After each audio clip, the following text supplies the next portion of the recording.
Assalamualaikum warahmatullahi wabarakatuh. Selamat pagi semuanya. Saya beserta anggota kelompok yang terdiri dari Adida Hasnah dengan NIM 19320061, Pradipta Priwidia dengan NIM 19320077, Ayuni Sabila Husna dengan NIM 19320107, dan saya sendiri, Oktaviana Mahardika, dengan NIM 19320195. Di sini kami akan mempresentasikan salah satu literary teori, yakni Marxis, dengan penjabaran berdasarkan table of content sebagai berikut.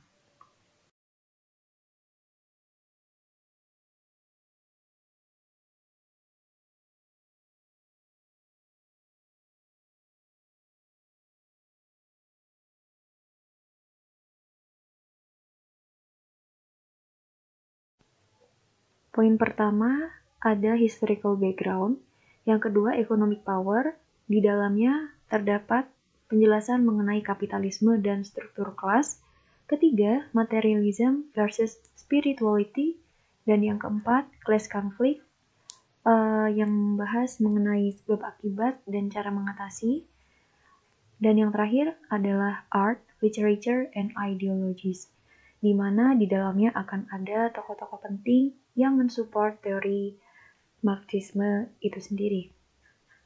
Untuk lebih jelasnya akan saya jelaskan mengenai historical background terlebih dahulu.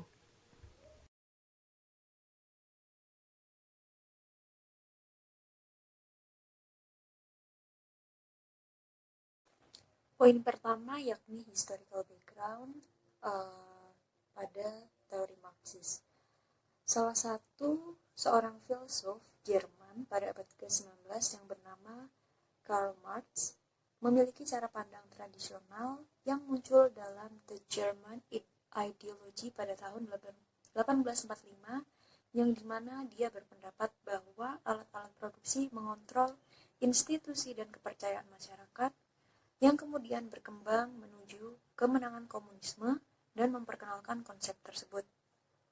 Lalu, ketika Marx bertemu dengan ekonom politik Friedrich Engels di Paris pada tahun 1844, dan mereka menemukan pandangan yang sama satu sama lain dan memutuskan untuk berkolaborasi menjelaskan prinsip-prinsip komunisme yang saat ini disebut Marxisme dan mengatur gerakan internasional. Kemudian, ide-ide ini diuraikan dalam Manifesto Komunis pada tahun 1848, di mana mereka mengidentifikasi perjuangan kelas sebagai kekuatan pendorong di belakang sejarah dan mengantisipasi bahwa itu akan mengarah pada revolusi di mana para pekerja akan menggulingkan kapitalis, lalu menguasai produksi ekonomi, dan menghapus kepemilikan pribadi dengan menyerahkannya kepada pemerintah untuk didistribusikan secara adil. Lalu dengan peristiwa tersebut, perbedaan kelas akan hilang. Dan secara keseluruhan juga, tulisan-tulisan Marx tetap memberikan teori ekonomi, sosiologi, sejarah, dan politik yang disebut Marxisme. Meskipun Marxisme tidak dirancang sebagai metode analisis sastra, prinsip-prinsipnya diterapkan pada sastra sejak dini. Bahkan di Rusia sendiri, sastra kadang diterima sebagai sarana dialog kritis yang produktif dan di lain waktu dipandang sebagai ancaman jika tidak mempromosikan ideologi partai. Sastra dapat dikaitkan dengan prinsip-prinsip filosofis yang ditetapkan oleh Marx dan Engels. Lalu, Marxisme juga memberikan jalan baru untuk membaca dan memahami karya sastra. Namun, kritikus Marxis besar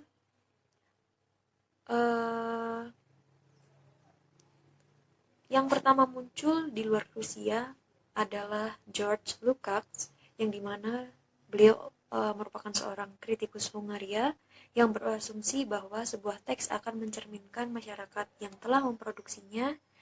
Lalu teori ini didasarkan pada pembacaan cermat mengenai konflik kelas, sistem sosial ekonomi atau politik, waktu, dan tempat. Kemudian tokoh penting lainnya dalam evolusi Marxisme adalah filsuf Prancis, yakni Louis Althusser, di mana beliau menegaskan bahwa sastra dan seni dapat mempengaruhi masyarakat, bahkan membawanya ke revolusi. Selain itu, Althusser juga setuju bahwa kelas pekerja dimanipulasi untuk menerima ideologi kelas dominan dan sebuah prosesnya disebut interpelasi. Kemudian salah satu cara terjadinya manipulasi tersebut dengan memperkuat ideologi kapitalistik melalui seninya. Dan pada akhirnya, Marxisme sendiri memantapkan dirinya sebagai bagian dari kancah sastra Amerika dengan depresi ekonomi pada tahun 1930-an, sehingga para penulis dan kritikus mulai menggunakan interpretasi dan evaluasi Marxis tentang masyarakat dalam karya mereka.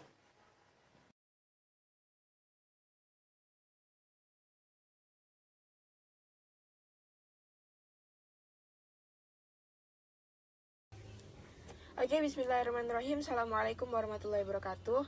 Perkenalkan, nama saya Yunisa Bila Husna. My student ID number 19320107. Alright, di sini saya akan melanjutkan presentasi dari teman saya.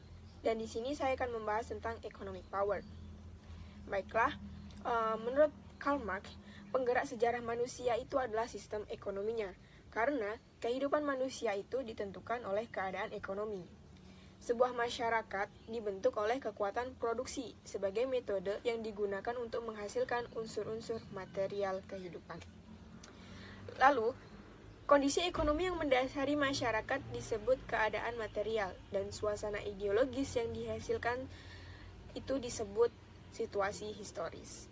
Ini berarti bahwa untuk menjelaskan konteks sosial apapun, peristiwa atau produk apapun, pertama-tama yang perlu dipahami adalah keadaan material dan historis tempat terjadinya.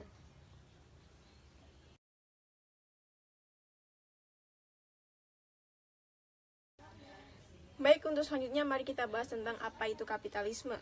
Nah, kapitalisme adalah sebuah sistem produksi komoditas umum di mana tenaga kerja pekerja yang diabstraksi itu sendiri menjadi komoditas untuk diperdagangkan. Nah, di bawah mode kuno dan perbudakan hingga feodalisme, produk dan alat produksinya jelas seperti makanan, pakaian, sarana kehidupan. Nah, di situ kalian bekerja untuk tuannya dan kalian menjadi milik tuannya dengan satu atau cara lain. Kalau kata bahasa Jerman itu, tubuh kalian itu benar-benar milik tuannya. Nah, kapitalisme membebaskan kalian dari itu dan mengubah menjadi agen bebas yang tampaknya dapat membuat kontrak bebas untuk menjual tenaga kepada siapapun yang kalian anggap cocok.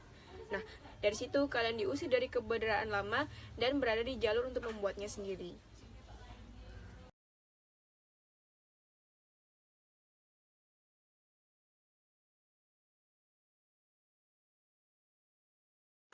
Lalu poin berikutnya ada class structure, yang dimana dalam teori Marxis sendiri terdapat dua kelas sosial utama, yakni bourgeois sebagai pemilik alat produksi dan proletariat sebagai kelompok yang menjual tenaga kerja mereka untuk menjalankan sarana produksi itu.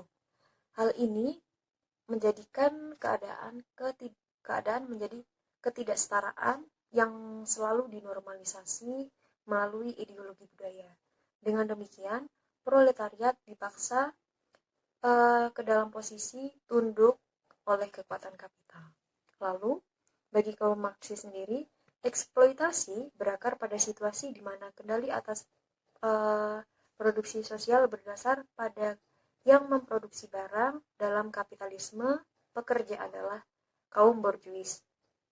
Selain itu, Marx juga berargumen bahwa itu adalah tujuan proletariat untuk menggantikan sistem kapitalis dengan sosialisme, yang dimana caranya adalah dengan mengubah hubungan sosial yang menopang sistem kelas dan kemudian berkembang menjadi masyarakat komunis di masa depan. Lalu ini akan menandai awal dari masyarakat tanpa kelas, di mana kebutuhan manusia daripada keuntungan akan menjadi motif produksi. Lalu bagi Marx sendiri terdapat 3 fakta utama mengenai sebuah kelas sebagai berikut.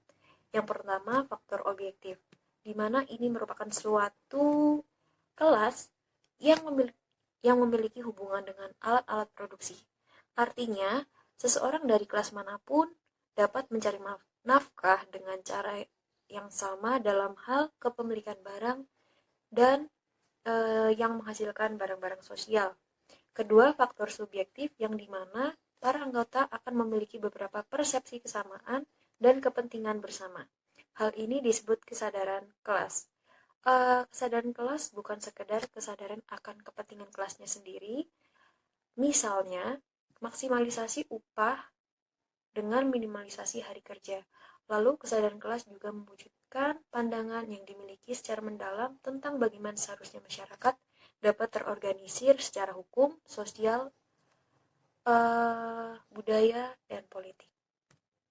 Dan poin yang terakhir adalah reproduksi hubungan kelas, yang dimana kriteria yang membagi masyarakat menjadi pemilik dan bukan alat pemilik produksi. Dalam kapitalisme, kapitalis adalah kaum borjuis dan proletariat. Tetapi pembagian subkelompok terpenting dalam kapitalisme adalah kelompok borjuis kecil yang dimana orang-orang tersebut memiliki alat produksi sendiri dan mereka memilih untuk menggunakan dan mengerjakannya daripada mempekerjakan orang lain. Hal ini dapat kita ambil contoh seperti seorang pengrajin, wira swasta, atau pemilik toko kecil.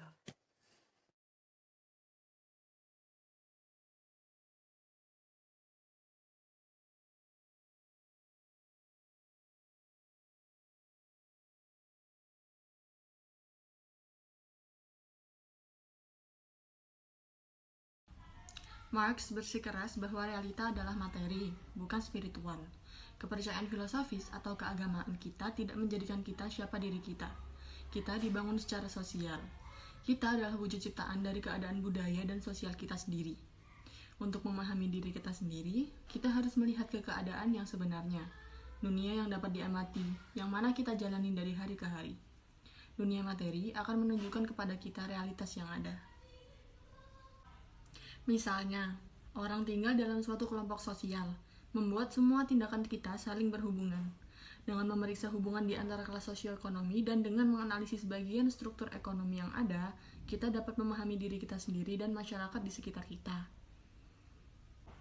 Contoh lainnya yaitu para kritikus yang melihat adanya kasus-kasus konflik kelas sosial pada institusi, hiburan, media berita, hukum, dan sistem masyarakat lainnya menemukan bagaimana distribusi kekuasaan ekonomi itu melandasi masyarakat.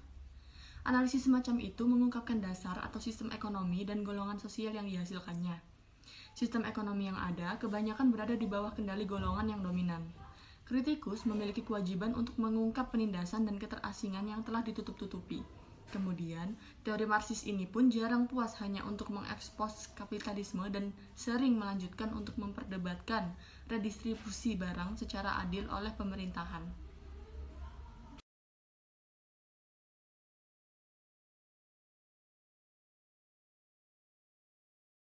Pembahasan selanjutnya adalah konflik kelas. Pembahasan ini dibagi menjadi 4 topik, yaitu 1. Definisi konflik kelas, 2. Penyebab konflik kelas, ketiga yaitu dampak konflik kelas, dan keempat adalah bagaimana untuk keluar dari konflik itu. Konflik berasal dari kata kerja Latin, yaitu configure, yang berarti saling memukul. Dalam membentuk suatu teori, Marx menggunakan pandangan sejarah dan filsafat. Oleh karena itu, teori kelas dari Marx berdasarkan pemikiran bahwa segala bentuk masyarakat dari dahulu hingga sekarang adalah pertikaian antar golongan. Marxis dalam menerangkan konflik sosial menekankan pada konflik yang terjadi dalam kelompok sosial kelas, yang berfokus pada 2 kelompok utama, yaitu kelompok kapitalis atau borjuis dan kelompok proletariat atau buruh. Oleh karena itu, Marxis mendefinisikan kelas konflik sebagai pertentangan antar kelas-kelas yang terjadi di masyarakat untuk memperebutkan aset yang terbatas dan bernilai.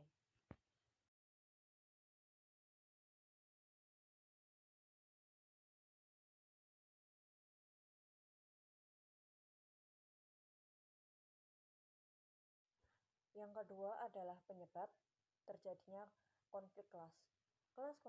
Konflik kelas disebabkan oleh cara produksi yang melibatkan 2 kelompok kelas sosial dan ketidaksamaan yang berasal dari upah dan pendapatan.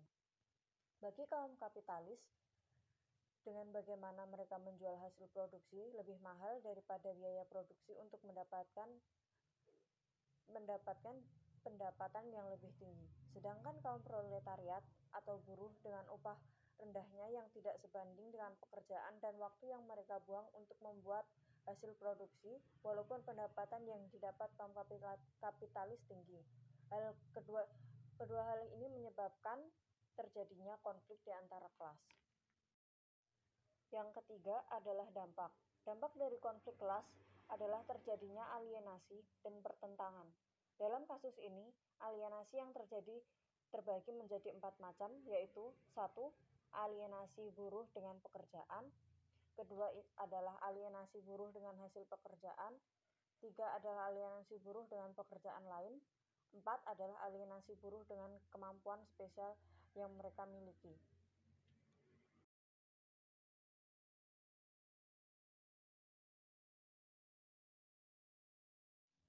Yang terakhir adalah cara bagaimana kaum proletariat keluar dari konflik ini. Jalur keluar dari konflik ini adalah ketika Marxis menyatakan bahwa untuk keluar dan menanggulangi konflik kelas, kaum proletariat harus melakukan revolusi. Untuk melakukan revolusi itu, kaum proletariat harus mencukupi 2 syarat, yaitu 1. Kaum proletariat harus sadar bahwa mereka diperlakukan tidak adil. Kedua, kaum proletariat harus mengorganisasikan diri dengan organisasi buruh.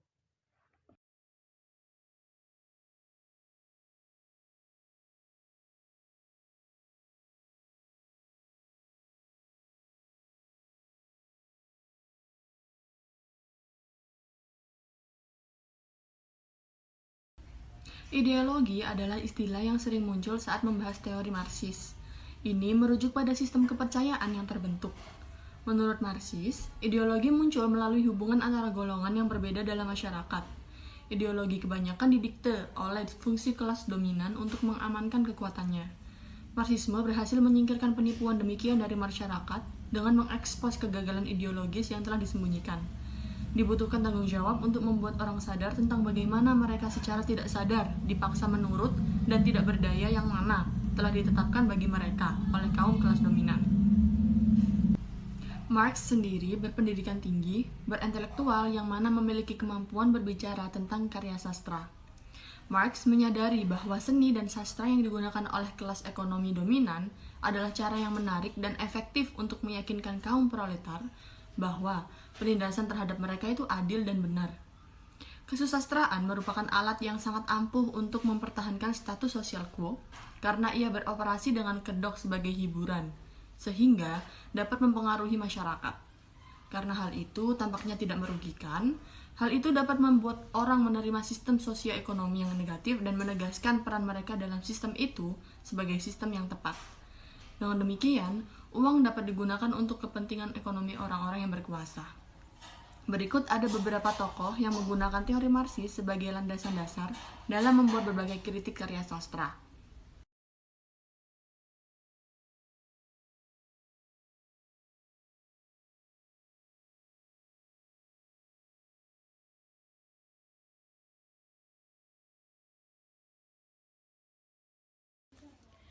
Baiklah teman-teman, untuk tokoh pertama yang akan kita bahas yaitu dari Gerd Lukács pada tahun 1885 sampai 1971.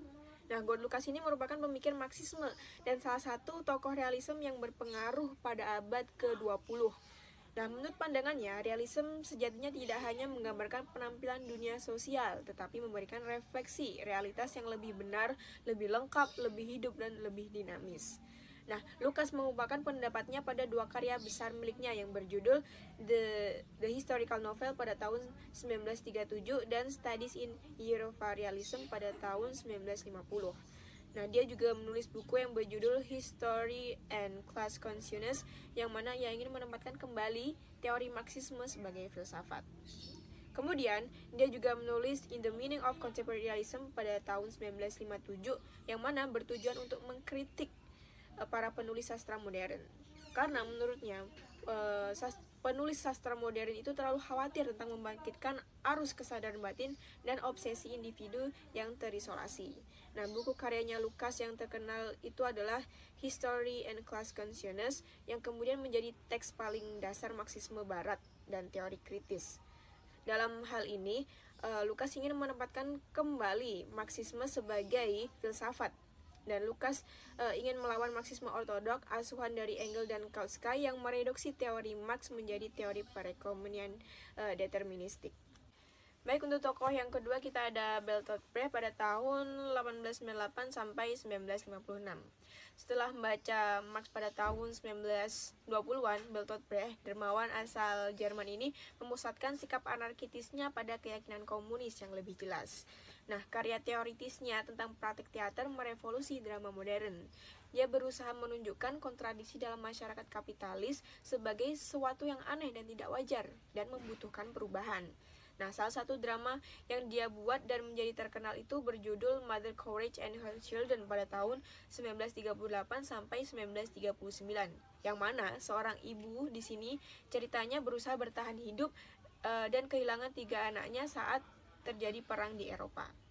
Nah, untuk tokoh yang ketiga kita ada Lucid Goldman pada tahun 1913 sampai 1970. Nah, Lucid Goldman itu dia adalah ahli teori Marxis yang mengembangkan bentuk khas dari teori sastra Marxis yang disebut strukturalisme genetik. Nah, seperti namanya yang juga berutang pada banyak pemikiran strukturalis. Dia tertarik untuk menelusuri hubungan antara sebuah karya sastra, mode pemikiran filosofis, dan ideologi yang dominan dan kelas sosial tertentu.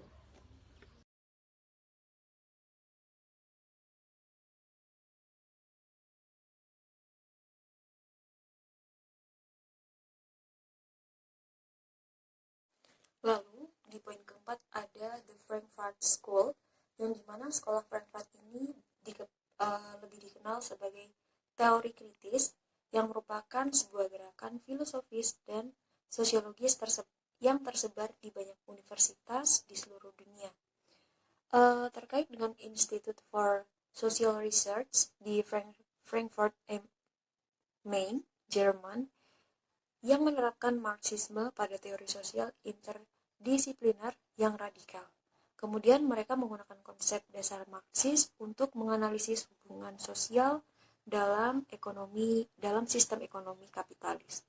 Kemudian yang kelima ada Theodor Adorno yang merupakan salah satu tokoh yang berpengaruh dalam Frankfurt School, yang dimana salah satu pemikiran beliau adalah tentang hubungan antara lingkungan dan manusia.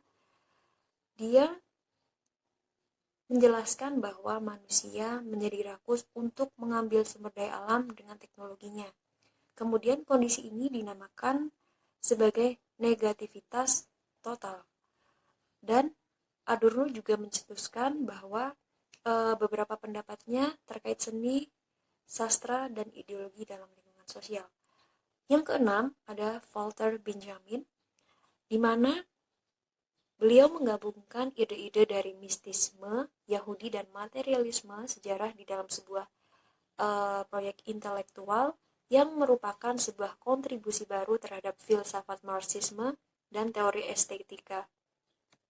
Salah satu esainya yang paling terkenal adalah The Work of Art in the Age of Mechanical Reproduction, di mana ia berargumen bahwa sarana modern untuk mereproduksi karya seni, khususnya fotografi dan film, telah mengubah status, khususnya dalam sebuah karya seni.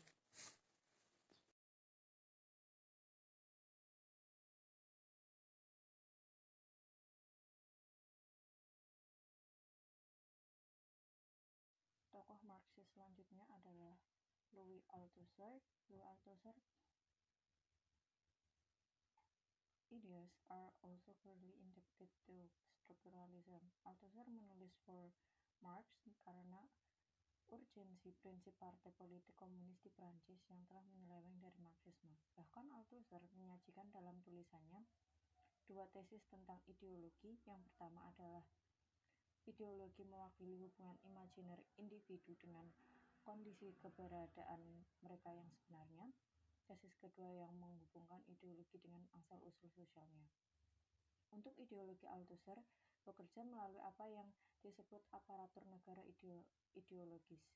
Ini termasuk sistem politik, hukum, pendidikan, agama terorganisir. Ideologi memiliki eksistensi material dalam arti diwujudkan dalam sistem material. Dengan demikian, semua yang kita lakukan dan semua yang kita libatkan dalam diri kita dalam beberapa hal bersifat ideologis. Selanjutnya adalah Antonio Gramsci. Antonio Gramsci adalah seorang Marxis yang berasal dari Italia yang secara tidak spesifik ikut serta dalam teori literari. Tetapi pemikirannya mempengaruhi banyak kritik Marxis. Tulisan-tulisannya menitikberatkan pada analisis budaya dan kepemimpinan politik. Ia dianggap sebagai salah satu pemikir orisinil utama dalam tradisi pemikiran Marxis. Ia juga dikenal sebagai penemu konsep hegemoni budaya sebagai cara untuk menjadi keberlangsungan negara dalam suatu masyarakat kapitalisme. Yang terakhir adalah Pierre Marcel. Marcel dikenal karena kontribusinya pada Reading Capital dan karyanya yang berpengaruh dalam kritik sastra Marxis dalam A Theory of Literary Production tahun 1966. Marcel menganggap sebuah teks bukan sebagai sesuatu yang diciptakan, tetapi diproduksi. Dia menganggap teks-teks sastra diliputi oleh ideologi dan itu adalah tugas kritikus untuk mencari celah dan kelemahan di permukaan karya yang disebabkan oleh kontradiksi internalnya sendiri.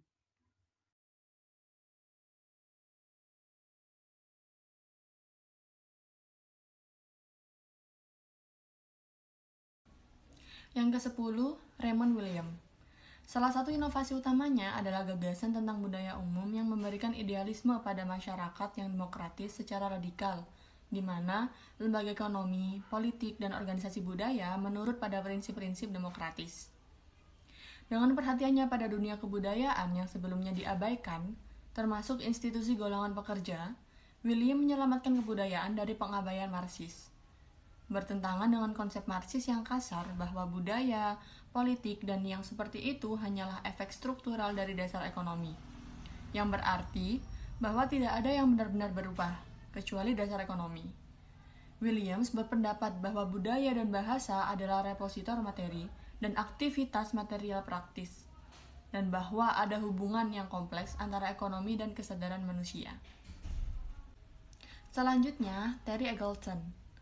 Eagleton menulis sejumlah artikel teologis, termasuk A Marxist Interpretation of Benediction, serta buku Towards a New Left Theology. Pada Criticism and Ideology 1976, Terry Eagleton mengungkapkan pengaruh kekhawatiran Pierre Marcel untuk menemukan celah-celah dan kontradiksi dalam teks. Dalam karya awal ini, Eagleton tidak tertarik pada apa yang membuat teks saling berhubungan, tetapi apa yang membuat tidak berhubungan. Yang terakhir, Fredric Jameson. Fredric Jameson merupakan salah satu kritikus Marxis terpenting sejak beberapa dekade terakhir. Jameson menulis beberapa buku yang mana menunjukkan perkembangan pemikiran dan konsistensinya dalam mencermati berbagai fenomena yang terjadi. Dari karya-karyanya itu, diketahui bahwa teori Jameson bersandar setidaknya pada 3 tema besar, yaitu Marxisme, postmodernisme, dan psikoanalisis. Jameson adalah Marxis sejati yang secara konsisten menerapkan gagasan-gagasannya terhadap seluruh aspek, bahkan terhadap apa yang dinamakan postmodernisme.